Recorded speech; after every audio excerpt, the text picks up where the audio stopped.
back. So we've cooked it for 5 minutes, browned it up some. Now it's time to put in the kimchi and cook for 2 minutes. So we'll stay with you on this part just for the 2 minutes. Got that in there cooking. That kimchi looks good. I love kimchi.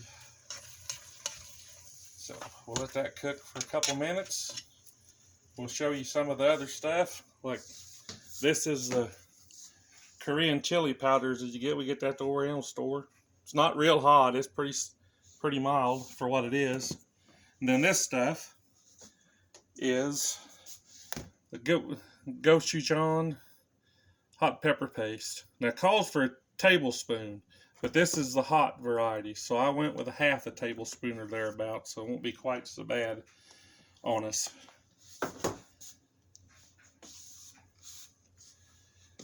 As soon as this cooks for a couple minutes, which it's got about a minute left,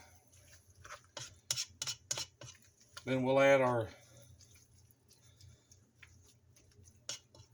teaspoon of, this is a teaspoon of salt, 2 teaspoons of sugar, and a tablespoon of the chili powder.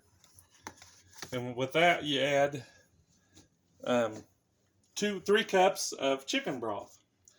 You can use other kinds, but that's the kind that's set on this one anyway. So we'll add that here in just a minute. We're about to get there, and then you got to bring it to a simmer and let it cook for another 10 minutes covered, which I just use tinfoil to cover my pan because I don't have a cover for this one. But alright, now we're going to get ready to add our other stuff. Here's our peppers and sugar and salt and our 3 cups of chicken broth.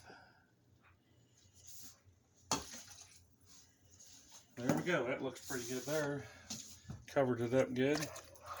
So we'll give that a stir. You can smell the chili powder. If you smell a little bit. I know you can't. Alright, I'll turn that up just a little bit to get it to simmer. And then once it simmers, I got to cover it, or once it starts doing a little boil, I'll cover it and we'll put 10 minutes on there, and then we'll get back to you. So, see you in a little bit.